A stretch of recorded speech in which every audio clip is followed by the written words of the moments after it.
প্রধান উপদেষ্টা ডক্টর মোহাম্মদ ইউনূস আগামী ৯ জুন ব্রিটেন সফরে যাচ্ছেন। তার এই সফরটি নিয়ে অনেক আলোচনা রয়েছে।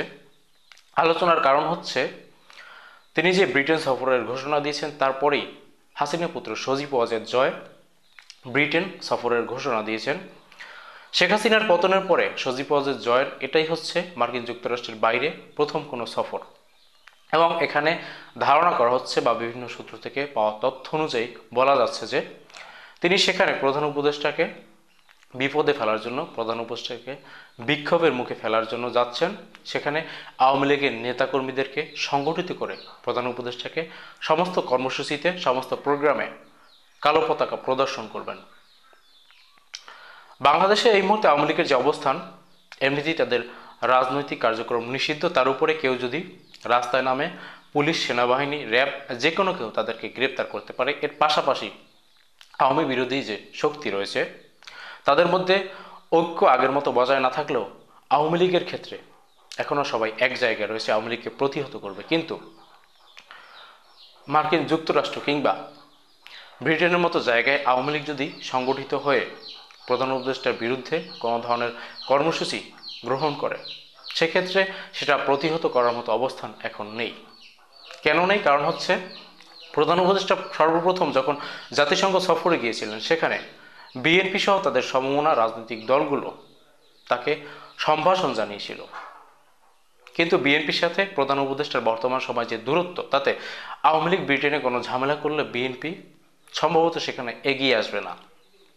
এর বাইরে প্রধান উপদেষ্টাকে প্রোটোকল দেওয়ার জন্য, অনানুষ্ঠানিক প্রোটোকল দেওয়ার জন্য এনসিপি দেশে যে রাজনীতি করছেন সেটা ব্রিটেনের মতো জায়গায় তাদের সেরকম অবস্থান না থাকার কারণে করতে পারবেন না। সেরকম না, কোনো ধরনের অবস্থানই সেখানে নেই। সুতরাং প্রধান উপদেষ্টা এই যে ব্রিটেন সফরে যাচ্ছেন, এটা তার জন্য খুব একটা টাফ সিচুয়েশন। প্রধান উপদেষ্টার এই সফরের সময় সজীব ওয়াজেদ জয় সেখানে সংগঠিত থেকে সকল নেতাকর্মীদেরকে নিয়ে তাকে প্রতিহত করবে, এবং এরপরে তিনি ভারতে আসছেন প্রধান উপদেষ্টাকে আরও কীভাবে বিপদে ফেলা যায় সেই পরামর্শ ভারত থেকে গ্রহণের জন্য। পাশাপাশি তিনি সেখানে শেখ হাসিনার সাথেও হয়তো দেখা করবেন, যেহেতু শেখ হাসিনা এখন ভারতে রয়েছে। প্রধান উপদেষ্টা এই যে টাফ সিচুয়েশনে পড়তে যাচ্ছেন, সেজন্য একমাত্র দায়ী প্রধান উপদেষ্টা নিজে। এই মুহূর্তে বাংলাদেশে যদি পাওয়ারকে আলাদা করা হয়, তাহলে সরকারের বাইরে দুটো পাওয়ার রয়েছে, একটা সেনাবাহিনী এবং আরেকটি বিএনপি। সেনাবাহিনী এবং বিএনপি এই দুটো পাওয়ারের সাথেই সরকারের দ্বন্দ্ব শুরু হয়েছে, যেই দ্বন্দ্ব প্রধান উপদেষ্টার বেশ কিছু নীতিগত সিদ্ধান্তের কারণে হয়েছে। এই মুহূর্তে প্রধান উপদেষ্টা যে টাফ সিচুয়েশনের মধ্য দিয়ে যাচ্ছেন, সেটা তার খামখেয়ালির কারণে, এবং এই খামখেয়ালির কারণে ব্রিটেনে তিনি যদি কোনো সমস্যায় পড়েন, সেখান থেকে উত্তরণে হয়তো বিএনপি এগিয়ে আসবে না। প্রধান উপদেষ্টার হাতে একটা অপশন রয়েছে, সেটা হচ্ছে তিনি তার এই সফরসূচির মধ্যে বেশ কিছু সময় অতিরিক্ত রেখেছেন, যার মধ্যে তিনি বিএনপির ভারপ্রাপ্ত চেয়ারম্যান জনাব তারেক রহমানের সাথে বৈঠক করতে পারেন, এরকম একটা আলাপ রয়েছে। প্রধান উপদেষ্টা যদি বিএনপির ভারপ্রাপ্ত চেয়ারম্যান তারেক রহমানের সাথে সেখানে বৈঠক করেন এবং সেটা যদি আগেভাগে জানান দেন, বিএনপির মধ্যে যদি সেটা নিয়ে আলাপ হয়, তাহলে বিএনপি হয়তো প্রধান উপদেষ্টাকে রক্ষার জন্য, প্রধান উপদেষ্টার মান সম্মান বজায় রাখার জন্য আওয়ামী লীগকে প্রতিহত করতে ব্রিটেনে অবস্থান করতে পারেন। এটা সম্পূর্ণ নির্ভর করবে প্রধান উপদেষ্টা তারেক রহমানের সাথে বৈঠকে বসবেন কিনা, এবং তারেক রহমান যদি এরকম একটা বৈঠকের আয়োজনের প্রস্তাব আসে, সেই প্রস্তাব গ্রহণ করবেন কিনা।